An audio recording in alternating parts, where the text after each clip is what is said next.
Students, myself Sanjay Kumar Tiwari. I am going to teach you class 12th NCERT English chapter 2, The Lost Spring by Annie Young.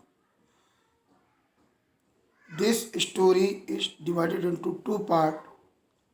Firstly, I will discuss about the first part, something I find a rupee in the garbage. It is about the story of rag picker. The title of the lesson, Lost Spring. It means not any season. Spring is the symbol of happiness, enjoyment, and the child who worked for earning his livelihood, they lost the happiness. They are very away from the happiness. So the lesson title is given The Lost Spring. The first part talks about the writer's impression about the life of the unfortunate rag pickers. जो एक कहानी का पहला part है, इसमें लेखक एक rag pickers के जीवन से काफ़ी प्रभावित होता है.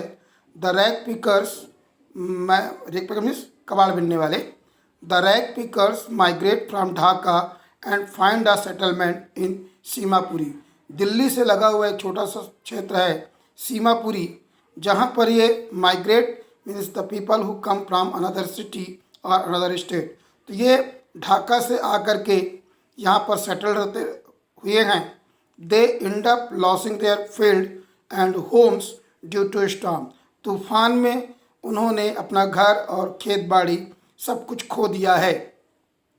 Then they come to the big city to find a living. और वे यहाँ पर एक बड़े शहर में अपनी रोजी रोटी की खोज में आए हैं. बट आर पुअर, लेकिन वे बेचारे दुर्भाग्यशाली हैं, गरीब हैं. The author then watches Saheb. Saheb is the name of boy. लेखक साहेब नाम के लड़के को देखता है. द रैग पिकर, जो एक रैग पिकर है, कबाड़ बिनने वाला है. Every morning who is always scrounging for gold. वो हमेशा गोल्ड की खोज में निकलता है. गोल्ड क्यों कहा गया है?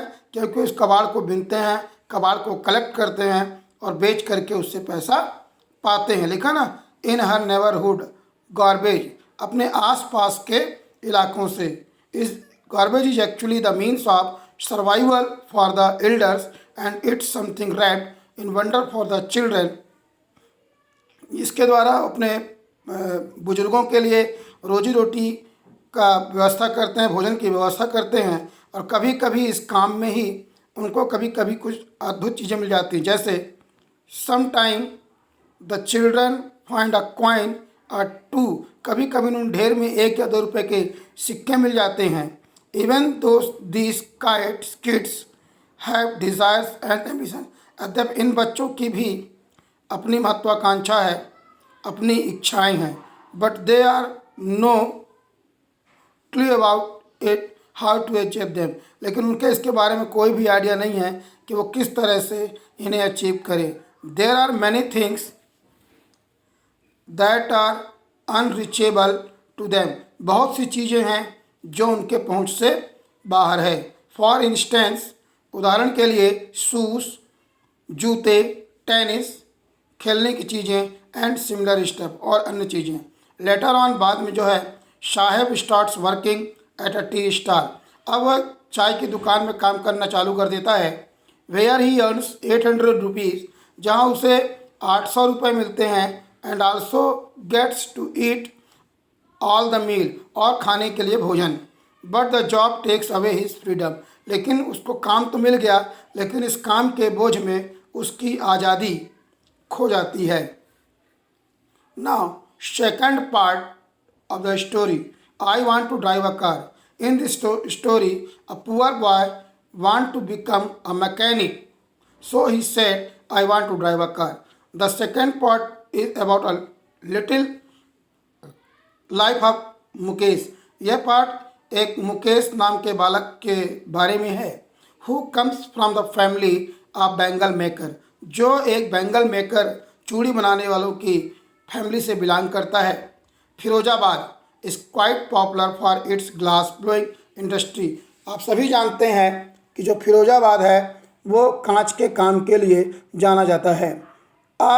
Staggering 20,000 children are a part of this business, और 20,000 बच्चे लगभग इस धंधे से जुड़े हुए हैं। And any law that forbids child labour is brutally ignored here, और ऐसा कोई भी कानून जो चाइल्ड लेबर को रोकने के लिए बना है वो यहाँ पर कारगर नहीं है, या यहाँ पर जो बाल श्रम है उसके धज्जियाँ उड़ते दिखती हैं। Also the working environment and the living condition are pathetic, यहाँ का जो इन्वायरमेंट है, यहाँ के जो जीवन का कंडीशन है वो सभी बड़ी दयनीय है, पैथेटिक है। Children live in dingy cells, यहाँ जो बच्चे हैं छोटे छोटे कंजस्टेड सेल्स कोठरियों में रहते हैं। And work around hot furnace, और इन्हें गरम गरम भट्टियों के आसपास काम करना पड़ता है। That make them blind when they inter adulthood, और जब तक वो बड़े होते हैं तब तक बहुत से बच्चे अंधे हो जाते हैं या उनकी आंखों की रोशनी कम हो जाती है। Since they are weighed down by डेब्ट, चूँकि वो कर्ज में लदे रहते हैं, उनके पास जवाबदारियाँ होती हैं और वो मजबूर होते हैं कम उम्र में ही काम करने के लिए। They can not think or find any way to escape this trap, और वो चाह कर भी इस चंगुल से, इस जाल से अपने आप को नहीं बचा पाते। The politicians, policeman, middleman and bureaucrats obstruct their way of progress, और जो पुलिस है, राजनेता हैं, मिडिलमैन हैं, या बड़े बड़े जो कानूनविद हैं, वो भी इस प्रोग्रेस को, इस चाइल्ड लेबर को नहीं रोक पाते। Most women in such families, अधिकांश महिलाएं इन परिवारों की, think that this is their fate, कि यह उनके भाग्य में ही लिखा है। And just follow the tradition, और उन्हें अपने इस पारंपरिक व्यवसाय को आगे बढ़ाना है। But Mukesh is very different from the rest of the flock theirs, लेकिन मुकेश यहाँ के लोगों से डिफरेंट था, भिन्न था। He has dream of becoming a motor mechanic, उसका स्वप्न था कि वो एक मोटर मैकेनिक बने। The garage is quite far from his house but he shall walk, जो गैरेज था वो उसके घर से बहुत दूर था, फिर भी वो काम करने के बाद पैदल जा कर के वहाँ गाड़ी चलाना सीखता था।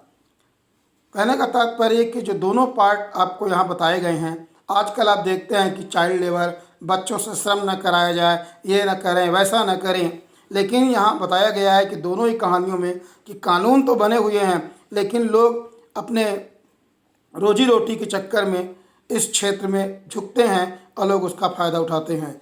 लेखक का टोटल जो उद्देश्य है वो ये है कि इस कहानी के माध्यम से वो लोगों का ध्यान इस ओर आकृष्ट कराना चाहता है कि लोग चाइल्ड लेबर जैसी कुरीति को दूर करने में आगे आएँ, या कहीं आप ऐसा देखते हैं कि कोई बच्चा इस तरह का काम कर रहा है तो जो सोशल वेलफेयर सोसाइटीज़ हैं उनको इन्फॉर्म करके ऐसे बच्चों को उनको चंगुलों से बचाने का काम किया जाए।